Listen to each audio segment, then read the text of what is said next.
Sir, ಈಗ ನಾವೆಲ್ಲ ಆರಂಭದಲ್ಲಿ ಮತದಾನ ಮಾಡಿದಾಗ ನಾವು ಬ್ಯಾಲೆಟ್ ಅಲ್ಲಿ ಮಾಡಿದ್ವಿ. ಬದಲಾವಣೆ ಆದಂತದ್ರಲ್ಲಿ ನಾವು EVM ಅಲ್ಲಿ ಮಾಡಿದ್ವಿ. ಅದಕ್ಕೆ ಸಮಗ್ರವಾದಂತ ರೀತಿಯಲ್ಲಿ ಅಧ್ಯಯನ ಮಾಡಿ ಎಲ್ಲದನ್ನು ಮಾಡಿ ರಮೇಶ್, ಬ್ಯಾಲೆಟ್ ಇದ್ದಿದ್ದನ್ನ EVM ಮಾಡಿದ್ದು ನಮಗೆ ಗೊತ್ತಿರುವಂತ ಸಂಗತಿ. ಆದ್ರೆ ಈಗ ಎಗೈನು ಬ್ಯಾಲೆಟ್ EVM ಅನ್ನ ಮತ್ತೆ ಬ್ಯಾಲೆಟ್ ಮಾಡ್ಲಿಕ್ಕೆ ಹೋಗ್ಬೇಕು ಅಂತ ಹೇಳಿದ್ರೆ ಏನ್ ಸಮಸ್ಯೆಗಳಾಗಿದೆ ಅನ್ನೋದ್ರ ಬಗ್ಗೆ ಸರಿಯಾದಂತ ತಾಂತ್ರಿಕ ರೀತಿ ನೀತಿಗಳು ಏನಾದ್ರು ಇದ್ದಿದ್ರೆ ಅದನ್ನು ವೆರಿಫೈ ಮಾಡಿ ಏನಾದ್ರು ಮಾಡಿದ್ರೆ ಅದಕ್ಕೆ ಪೂರಕವಾಗಿ ಬಿಲ್ ತರುವಂತದ್ದು ಬಹಳ ಅಗತ್ಯ ಇದೆ ಅಂತ ನಾನು ಅನ್ಕೊಂಡಿದ್ದಾರೆ. ಮತ್ತೆ ಇದರೊಳಗಡೆ ಇದನ್ನ ಯಾಕೆ ವಿರೋಧ ಮಾಡಬೇಕು ಅಂತ ಹೇಳಿದ್ರೆ ಗೌಪ್ಯತೆ ಬಗ್ಗೆ ಹೇಳಿದರೆ ಗೌಪ್ಯತೆಯನ್ನು ಯಾವುದೇ ಕಾರಣಕ್ಕೂ ವ್ಯತ್ಯಾಸ ಆಗದ ರೀತಿ ಒಳಗಡೆ ಎಲೆಕ್ಷನ್ ಕಮಿಷನ್ ಮಾಡೇ ಮಾಡುತ್ತೆ.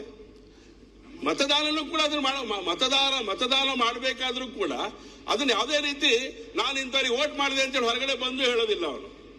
ಅಷ್ಟು ರೀತಿ ಒಳಗಡೆ ಗೌಪ್ಯತೆನ ಮತದಾರನೇ ಕಾಪಾಡ್ಕೊಳ್ತಿರ್ಬೇಕಾದ್ರೆ ಈಗ ವಾಪಸ್ ಇಂದಿನ ಮತ್ತೆ ಶಿಲಾಯುಗಕ್ಕೆ ಹೋಗುವಂತದ್ದು ಅಗತ್ಯ ಇದೆ ಅಂತ ನನಗೆ ಅನ್ಸುತ್ತೆ. ಮೊದಲನೇದು. ಎರಡನೇದು ಅಸಿಂಧು ಬಗ್ಗೆ ನೋಡಿ ಸರ್, ಈಗ ಅದರೊಳಗಡೆ ನನಗೆ ಮತದಾನ ಚಲಾವಣೆ ಮಾಡ್ಲಿಕ್ಕೆ ಮನಸ್ಸಿಲ್ಲ ಅಂತ ಹೇಳಿದ್ರೆ ಬೂತಿಗೆ ಹೋಗಿ ನೋಟ ಹಾಕ್ಲಿಕ್ಕೆ ಅವಕಾಶ ಕೊಟ್ಟಿರುವಂತದ್ದು ನಮ್ಮ ಪ್ರಜಾಪ್ರಭುತ್ವದ ವ್ಯವಸ್ಥೆ.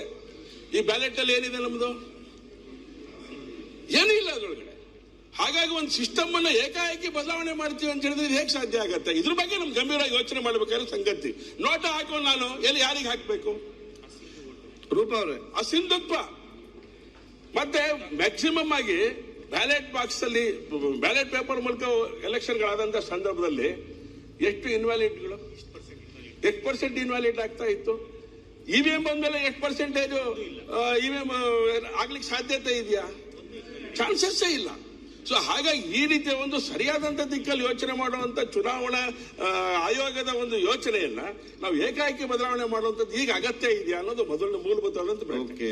ಎರಡನೇ, ಇನ್ನೊಂದು ಇತ್ತೀಚೆಗೆ ಒಂದು ನ್ಯಾಯಾಲಯ ಆದೇಶ ಯಾವ್ದಲ್ಲ ಒಂದು ನಮಗೆ ಬೇಕು ಸರ್, ಈ ಬದಲಾವಣೆ ಮಾಡಬೇಕು ಅಂತ ಹೇಳಿದ್ರೆ, ಈಗ ಉದಾಹರಣೆಗೆ ನಮ್ಮ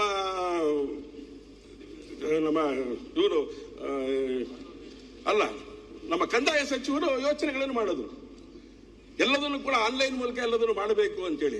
ಜನ ಬಯಸಿರ್ಲಿಲ್ಲ ಅದನ್ನ. ಆದ್ರೆ ಒಂದು ಒಳ್ಳೆ ಸಂಗತಿ ಮಾಡಬೇಕು ಅಂತ ಯೋಚನೆ ಮಾಡಿದ್ರು.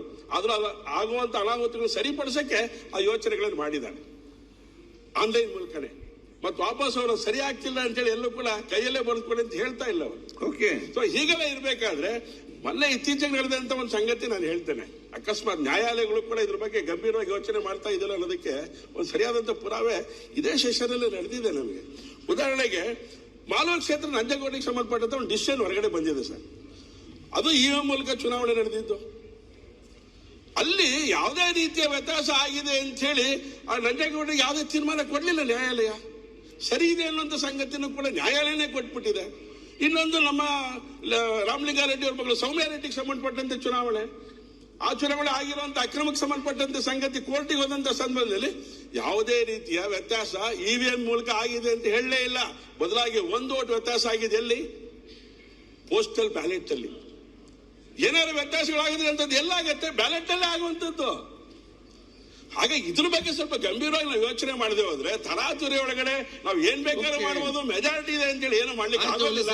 ಯಾವುದೇ ಕಾರಣಕ್ಕೂ ಇದ್ರಲ್ಲಿ ಗಂಭೀರವಾಗಿ ತಗೊಳ್ಳಿ ಮತ್ತು ವಾಪಸ್ ಶಿಲಾಯುಗಕ್ಕೆ ನಮ್ಮ ಜನತೆಯನ್ನು ಕರ್ಕೊಂಡು ಹೋಗ್ಬೇಡಿ ಅಂತ ನಾನು ಆಗ್ರಹವನ್ನ ನಾನು ಮಾಡ್ತೇನೆ. ಈ ಚಾನೆಲ್ ಅನ್ನ ಸಬ್ಸ್ಕ್ರೈಬ್ ಮಾಡಿ ಮತ್ತು ನಮ್ಮ ಹೊಸ ವಿಡಿಯೋವನ್ನು ಎಲ್ಲರಿಗಿಂತ ಮುಂಚೆ ನೋಡಲು ಬೆಲ್ ಐಕಾನ್